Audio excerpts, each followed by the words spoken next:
If we jump forward a few years, we learn about Jesus' third family road trip.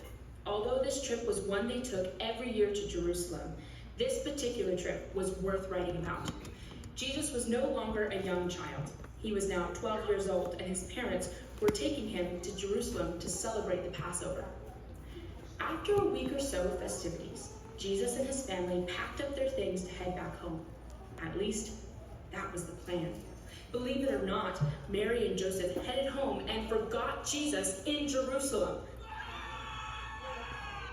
Wait a minute. How did Jesus' parents forget him in Jerusalem? You see, this was a very long trip, which took several days to complete. There were many other travelers on the same road trip at the same time. It wasn't uncommon for family members to walk with others on their journey. Mary and Joseph simply thought that Jesus was walking with friends. It wasn't until the next day that his parents realized that Jesus was missing.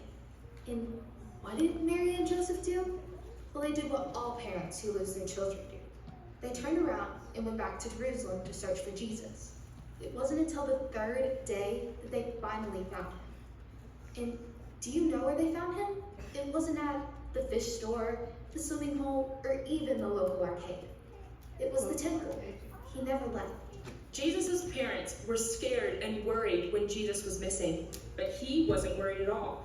When Mary and Joseph found him, he was simply sitting down with the teachers of the law, listening and asking them questions. Although the teachers were amazed by his understanding and his answers to their questions, Mary and Joseph were not happy.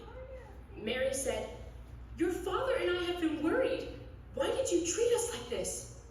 Even as a young boy, Jesus was good at answering a question with a question. So he asked, "Why were you looking for me? Didn't you know that it was necessary for me to be in my Father's house?" Jesus was not afraid to stay behind and talk about the scriptures with the teachers. Despite being missing for a few days, Jesus eventually returned home with his parents and was obedient to them. Jesus grew in wisdom and started to learn what God had planned for him. Jesus' parents did not fully understand why Jesus needed to be in the temple. Later in life, his disciples would also not understand all the things he did.